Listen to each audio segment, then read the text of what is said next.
Hello and welcome to the socialworldpodcast.com. Your host is Dave Niven. Today's show is sponsored by David Niven Associates. Well, welcome to podcast 43. I'm Dave Niven, and it's good to have you with us again.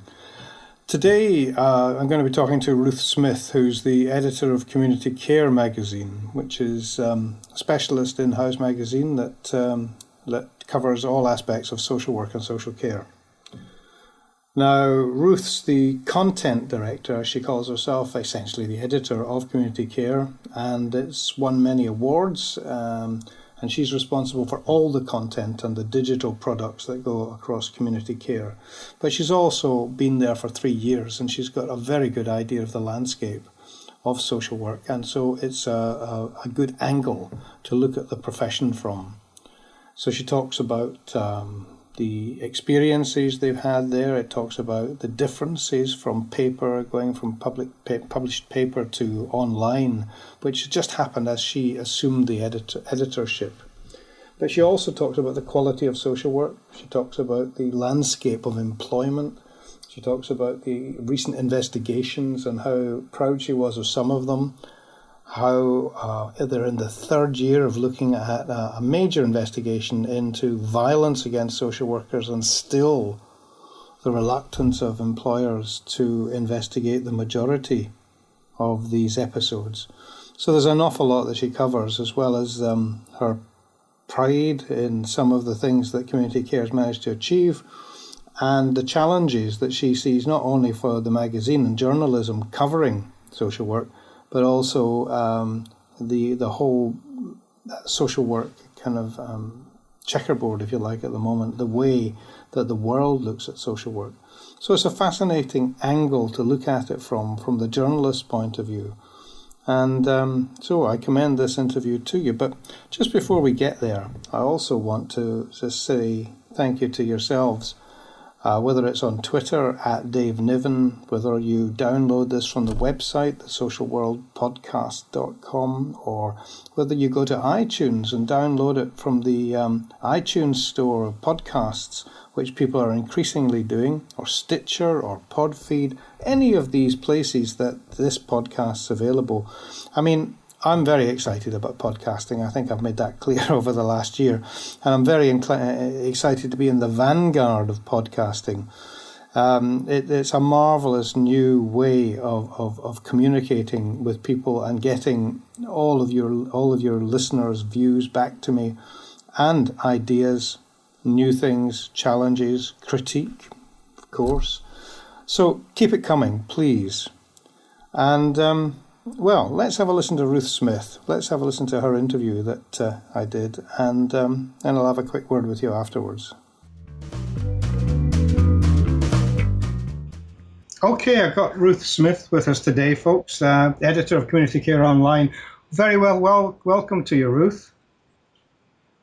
Hello, David. Good to be chatting to you. Excellent. Now, look, would you just like to tell the listeners a little bit about yourself, on the road to Community Care, if you like, the road to the magazine, what you were doing beforehand? Okay, so I've been a journalist for about 10 years now. Before that, I worked in the voluntary sector and worked for a small disability charity. So I've always been interested in social affairs and social care.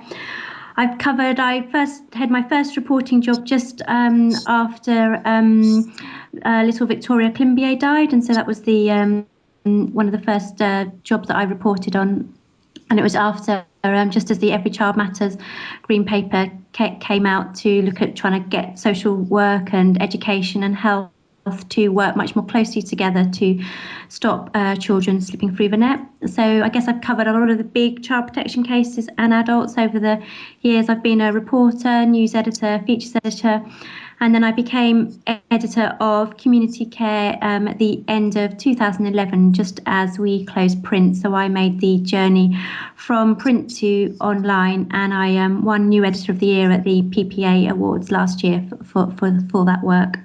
Busy woman. So look, 3 years you've been there just about. I mean, there's been some massive changes, massive upheavals, and some real challenges in the social work world. What are the sort of standout ones for you over the last 3 years? I guess how the watching how social work responds when something goes wrong in the media, and we've seen the real efforts, I think, over the last few years to really raise the profile of social workers in the media, and also to grapple with how you improve professional standards, and also then how you speak to the wider world about what social work does. So, for me, things like Bristol and Annie Hudson doing Protecting Our Children on the BBC. That was a real sort of, for me, a big water change in the sector, because I felt social workers being really proud of what they did and showing what they did and the complexity of their work, and showing that to the wider world. And I thought that was a big step forward in terms of professional confidence for the profession. And how would you, and absolutely I agree with Annie, and of course Bill McKittrick before her, who actually was the first that brought them in. If you had to give a kind of a mark for social work in terms of its image in the media overall in the country, are they improving in your view? There have been isolated things, but improving generally?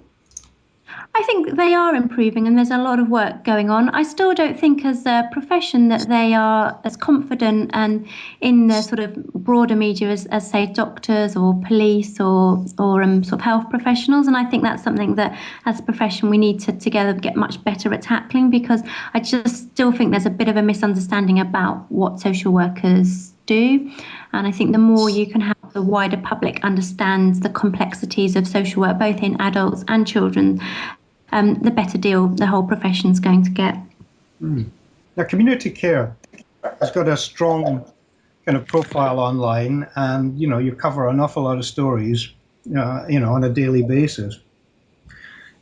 What would you say your role is in terms of our world, if you like, the social work world? Is it one of obviously informing? Let's take that as a given, but exposing issues, campaigning, would you say that's part of your role, or protecting social work?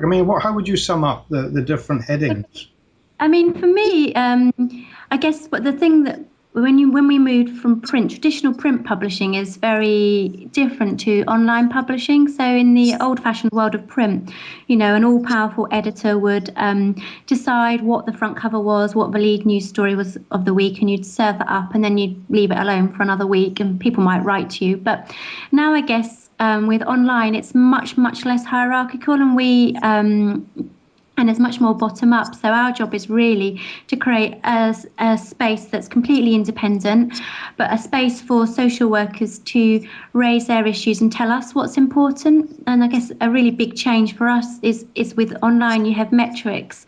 So I do a lot of work behind the scenes looking at what social workers are interested in and what they're reading, and so my job is to reflect what they're worried about and what they want to know. And so out of that comes some more campaigning and more investigative work, so that we're really adding value to what the sector knows, and really, I guess, clarifying and quantifying niggles. So, for example, we've just done a big investigation into violence, and we've done that every year for the last 3 years, and that's shown, that 85% of social workers have faced some form of violence or harassment in the last year, and but 70% of those incidences are not investigated by their employers.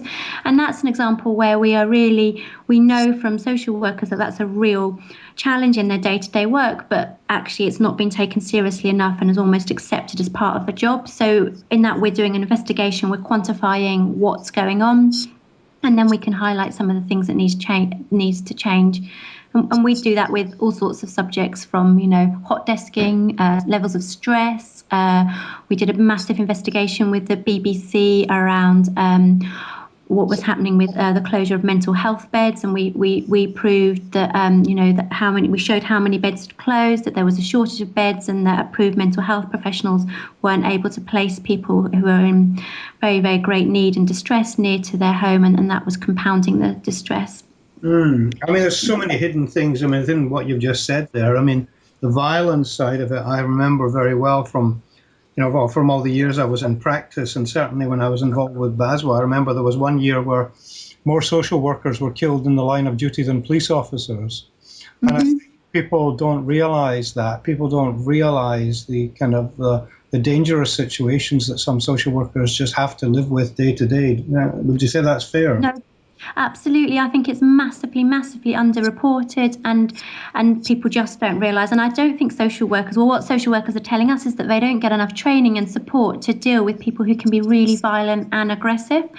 And I guess the thing that just strikes me time and time again is you'll get the same family that, say, the police and social workers are working with. Police will always go with another colleague. They've got radio backup as soon as they need it, whereas a social worker might have to go on their own with, that's it. and that doesn't seem very fair.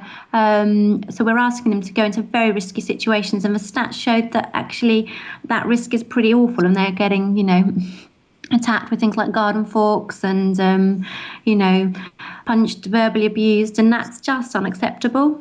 No, I totally agree with you. I mean, I just want to... It needs to be a much stronger framework for reporting it so that we can get proper, robust national figures. Because we're the only ones that are systematically looking at every year, but because it's not actually systematically recorded by employers, you can't really track the actual full extent of the problem. How about cross comparisons with, let's say, social work in other Western industrialized countries? Do you have much contact with colleagues elsewhere on these kind of issues? We do, and it's actually something I'd quite like to do more of, is to expand our links internationally and talk to social workers, beyond the UK. I mean, our main focus is the UK, but I think that actually it would be great to be talking more and finding out what other countries are doing to support their social workers.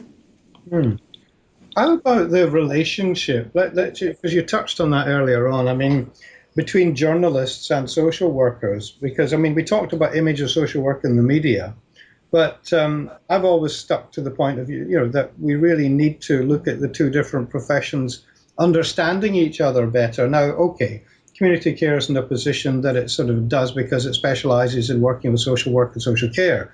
But on the other hand, the vast body of journalists in this country probably have very, very limited information about anything more than the superficial about social work. And what about social workers lecturing on trainee journalist courses and journalists lecturing on social work courses, just to give people a sense of the two worlds that will inevitably be coming into contact with each other? Yeah, absolutely. I think there's a need, though, for social work as a profession to get more confident at speaking to journalists and telling their stories, because even us as a professional publication, we're the sector that we're writing for social workers, but even we find it hard sometimes to get social workers to talk about the reality of their work and what they're doing. We still come across a lot of fear, and it can take us a long time to work with those professionals to help them feel safe enough to talk to us about the reality of their job. And that's obviously an investment that we make because we recognise that that's important. But a journalist on a busy national isn't necessarily going to have the time to do all that work and reassuring. And I think you need much more support all the way through an organisation to help and empower social workers to talk about what they do. And I think I come across a lot of fear to talk about what you're doing, even if that's a very even if it's just to say what a great job you've done. And that's, again, I think there's a structural problem there, because employers aren't supportive enough of social workers to talk about them as a profession. Because you can be a social worker, you're a social worker and a professional. That identity is bigger than your current employer, and I think you see, if you look at how GPs behave, I think they're much more confident about talking about the profession of being a GP, and I think that's where we need to get to in social work.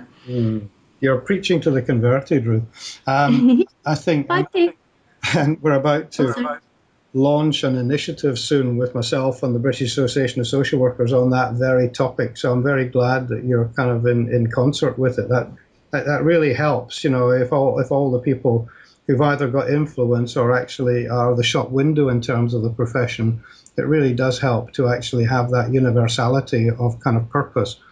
Can I Yes. just ask you a little bit? And Go on. What were you going to say? I was just going to say, I think BASBA actually do a very good job of speaking to the media, and Hmm. because one of the things from my sort of professional perspective is they're always ready to talk to you off the record and behind the scenes, and to really take the time to explain what the issues are. And I think that, they're always willing to talk to you, and I think they're a good example of an organisation that are actually been very proactive in talking to the media about what social work does. Hmm. Good. Yes, no, I agree. I agree, and I think there's no harm in reinforcing that whatsoever. I was going to just move on a little bit and talk about the relationship, if you like. Given that one of my recent interviews was with Alan Wood, who's the president of the ADCS, and his views about the how some newly qualified social workers are possibly not fit for purpose in terms of how the educational establishments are dealing with them before they actually, when they leave and when employers interview them for work, and actually have some worries sometimes. To be fair to him, he said that there were some fantastic social workers around as well, and it wasn't every establishment that he was talking about. But he did say that himself and colleagues up and down the country were worried that there were some social workers being on qualification who they didn't feel were ready for the work. How do you feel about that, or have you come across that debate before? Absolutely, it's a very, very live debate. And I think one thing that was interesting about that was when I was at the recent JSWEC conference, in private, academics are admitting that they do have people on their courses, students on their courses, that they're not quite sure how they got through the admissions process, and that they're under terrible pressure from universities to keep up numbers, because numbers of students equals money. But at the same time, they felt that there was quite a lot of defensiveness going on around how talking about how do you improve the quality of social work students. And we do know people, there are some amazing social work students out there, but there are also some, I think people tell us that actually they need a lot more training. And I guess for me, the interesting thing is about how you have that debate. And I sort of observe quite a lot of defensiveness around, and I guess it's this whole thing about how do you talk through really complex issues where there isn't black and white, and where everyone has a slightly different view in a way that's very, I guess, respectful of all the different views, and that doesn't sort of antagonize each other. And I think then you can start moving on and thinking about sensible solutions. But I guess one thing is that there's a tendency to polarize the debates into sort of black and white, good and bad. And I don't think that necessarily helps when you're talking about something as complex as how do you educate the next generation of social workers. No, not at all. I mean, touching back slightly to something you were mentioning before, maybe looking at an international context, it was very interesting. I had a very good interview with Antonina Dashkina, who's the president of the Russian Union of Social Workers. And she was telling us about the 500,000 social workers in Russia, but 200,000 of whom have a 5-year training program. And how I think how she felt that they were in effect better ready with the way that they deal with it in Russia and the status of social work in Russia. Fascinating, really. Sorry, go on. No, absolutely fascinating. And I think it's about also, it's not just the actual, university time, it's what happens when you have your first year in practice, and the support that you need. And I think social workers tell us, we know that the burnout rate for newly qualified social workers is exceptionally high. And even with, some of the support programs that have come in recent years, that, not all new social workers get the support they need to transition into practice. And I think that's where we need a lot more investment. And I think we need to acknowledge that actually costs money, but it's money well spent if actually you retain those social workers for longer in the profession, because we know that social work has a very low retention rate because it's so stressful. I know. And some of the other things, interesting, I'd like to hear your views on the two of the other sort of subjects that we touched on. One was, for example, agency staff. The obvious problem is, and I'm sure it's the same in many other professions as well, whereas if you like, there's a buyer's market and the vacancy rate is quite high, say in the big urban areas, where somebody as a social worker earns X, in terms of salary, resigns, goes on to an agency and gets X plus plus plus as an agency worker. with less of the responsibilities. And okay, they haven't got all the benefits, but at the same time, the salaries are much higher, and people do wonder about not the quality of the work that they do as much as the continuity that agency staff bring or don't bring. And that's such a pivotal kind of pillar, if you like, of social work, is the importance of continuity when working with individuals. I mean, how do you feel about that particular kind of hot potato? Well, I think the profession at the moment is stuck between a rock and a hard place, and we need national solutions, because at the moment what you have is this vicious cycle of local authority gets a poor inspection or something awful happens, so they get a bit more money, so then they can recruit social workers and pay a little bit more for them, and then the neighbouring authority, something happens, and then another authority is trying to poach those social workers off them, and so there isn't enough. There's a real challenge to get experienced social workers. There's not enough local, but there's a real challenge to get people to move from agency to permanent, because agency pays so much better, and we get social workers telling us that one of the reasons they go for agency or go to a new job is it just means that you have a period of induction where your workload's a little bit less, and it gives you a bit of a chance to recover. So it needs a national solution, but at the moment local authorities have to compete against each other, and they're desperate for social work staff, so they have to pay agencies, but then you get really stuck, and I don't think anyone's quite cracked it yet, which is a problem for the whole profession. Absolutely, and I'm sure you'd agree there's quite a difference between urban and rural in terms of when it comes to staff, because some parts of the UK, I mean, people don't go there just for the work. They make lifestyle choices to go there as well, and they don't tend to have that turnover. And so if you've got somebody that unfortunately isn't functioning well, the chances of turning that post over is not as high as it would be in a more quick-fire urban environment. Would you agree with that? Yeah, we're about to, on the 1st of October, actually, we're publishing a major piece of research into social worker job-seeking behaviour, and it looks at some of that. It's a really in-depth piece of research with about 2,000 social workers, and qualitative and quantitative, and that's looking at some of the reasons why social workers move jobs. One of the interesting things is actually there's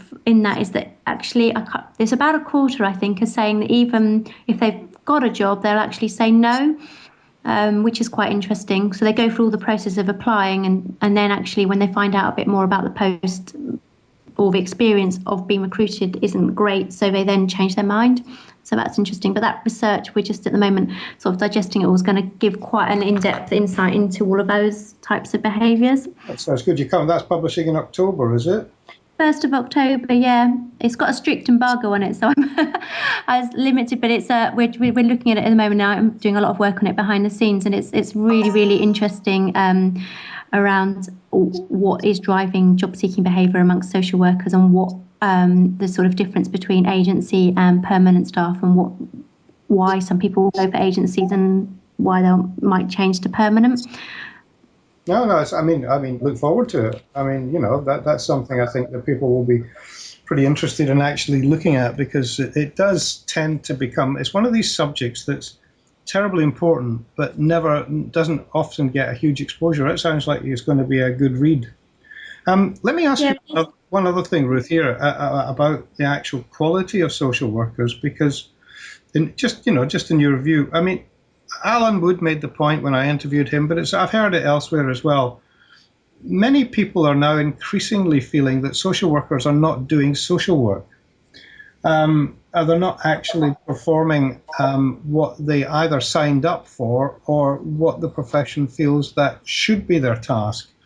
And that's obviously possibly diluting, if you like, the education they got and their whole kind of purpose in terms of their professional identity. How do you feel about that? Have you come across that argument much? Yeah, definitely. And I think, as local authorities in particular under huge pressure around their finances, simple things like cutting administrative support for social workers is really short-sighted. And I think some local authorities are actually really investing in that so that you can free up social workers to do what only social workers can do. But I think there needs to be more acknowledgement of the fact that social workers, if you've got really high caseloads, and our readers are telling us all the time that they work very long hours, that they're doing their job cuts into their family time, and actually they have to make a big sacrifice. So, so they work evenings and weekends just to keep on top of things. You can't actually do what you were trained to do because you're so busy. And that's an intolerable level of pressure to put professionals under. And I think we need to be much, much more upfront about just how pressured it is, and that you can't expect professionals to do what they, the quality of what they know that they can do if they've got really high caseloads and are working ridiculously long hours and aren't getting the sort of support to process what is often very traumatic situations. Police, for example, get much more counselling paid for by their organisations, whereas social workers are just expected to move on to the next case. I'm totally with you on that, Ruth. I mean, actually, interestingly enough, I'm just about to start a series of master classes with research and practice at Dartington. And the first one we're putting on at the beginning of October is on reflective supervision. And, the idea, because I think everybody has agreed that it's conspicuous by its absence in many places, in terms of, because the only tools the social worker really has are between their ears. And if you don't keep the social worker themselves healthy, you're not going to get the best performance. No, and things like hot desking, for example, as well. There's been a big increase in hot desking, and social workers tell us that means you miss out on that sort of peer-to-peer support, that, coming back from from a stressful home visit and knowing where your desk is and knowing who your colleagues are, and you just have that, that's in its sense of self sort of supporting each other. But if you don't even know where you're going to be sitting, you're not necessarily going to get that informal support. So that reflective supervision becomes even more important to help to sort of process all of that. But I guess, again, it's about giving managers the time to do it, because, again, you can only do good reflective supervision if you've got proper structures in place and where managers have the time to do it, or supervisors have the time to do it. It doesn't necessarily have to be your direct line manager. But you have to make time for it. And when cases are, when you're firefighting all the time, and that can be really hard. Okay, just final couple of questions, if I could then, Ruth. Firstly, within community care, within the magazine, right, obviously you're populated with journalists because, and that's your profession. And journalists come and go in terms of, lives like that. They move on to other magazines, other publications, and so forth. Do you feel that those that you've been involved with for the last 3 years at community care, you would think have got a very good understanding of social work and have got an empathy? I mean, sympathy is a different word, empathy with the profession? Oh, absolutely. And our job as, on community care, we put a lot of time into training and listening and learning what it's like to be a social worker. And our, skill of a good journalist is to listen and understand the complexity and really get under the skin of what it's like to be a social worker, and then from that to work out what content, what stories are most likely to help a social worker do their job. And that might be news, but that might also be, some tools and guidance to help them get better at their job. But yeah, most of us really, you don't work on community care without genuinely caring about the profession. And actually, most of us have family members in social work, social care, or some sort of connection to the sector. So people are very committed to the sector, because I think it's you couldn't do that sort of job without being really committed. No, I'm thinking too that there should be, and there is, I think, a sensitivity of understanding of those that actually what I would call maturely cover social work. For example, take Rotherham and all that terrible things that were coming up recently, and the journalists that had to cover that. You couldn't not be affected as a human being by that, and try and keep that objectivity as a journalist. That's a tricky job, I expect. Yes, it is. And actually, I put a lot of time behind the scenes in supporting my team, because it does, it is upsetting. We cover day in, day out sort of human misery that you wouldn't necessarily come across in a more general journalism job. And reading serious case reviews is a pretty traumatic, actually, because that's not something you do if you weren't in the profession or reporting on the profession. So I put a lot of time behind the scenes to support them with that. So and that's an important that's an unseen part of my job. But my making sure that my team are sort of got the support that they need to cover that is really, really important to me. Okay, well, look, thank you. And final question. Okay, nice question. Upbeat final question, if you like. In the 3 years you've been editing community care, would you like to say what some of the high points that have been for you? Very proud of. I guess it's our big investigations that really show what's happening. So I was really proud of our child protection investigation that was covered on the BBC that showed thresholds for children in care were going up, and that social workers were struggling to get children, at risk on child protection plans, even if they'd faced very serious forms of abuse. And I was really proud of that because that got picked up. And really proud of some of the work my team have done on Andy McNichol around his campaigning work around mental health and what's been going on in adult mental health. And he's been shortlisted along with Michael Buchanan at the BBC for Mind Journalist of the Year for those investigations. I guess I'm really proud of that. So that's a real high. And that again was covered all over the BBC, and we were really proud because that again is when social workers get in touch, like they did on both those investigations, and said thank you for highlighting what it's really like to be a social worker and showing what the challenges that I face every day. And when one of my team goes and does a visit and writes about what it's like to be a social worker, and we get social workers saying to us, oh, thank you, I feel really proud to be a social worker. Those are the days when you just think, well, that's why we work really hard. All right. Thank you very much. My thanks to Ruth for that interview. Many more to come from lots of different people in the weeks ahead. I mean, we're getting into the autumn and the winter now, and the darkness is descending, but hopefully we can bring a little bit of light into the social work world. I've got plenty more interviews lined up, plenty more people to talk to. I mean, the world is a never-ending one of challenges, interesting things, excitement. And from the whole profession of social work, there's so much to happen now. There's so many inquiries going on, investigations going on, problems being uncovered, challenges in the actual practice. So plenty more for this podcast to have a look at. So again, thanks to Ruth Smith, thanks to Alba Digital Media who helped put this together. Remember, you can get in touch with me either through email or through the podcast site itself, Social World Podcasts, or Twitter @Dave Niven. Anyway, thanks for listening. See you next time.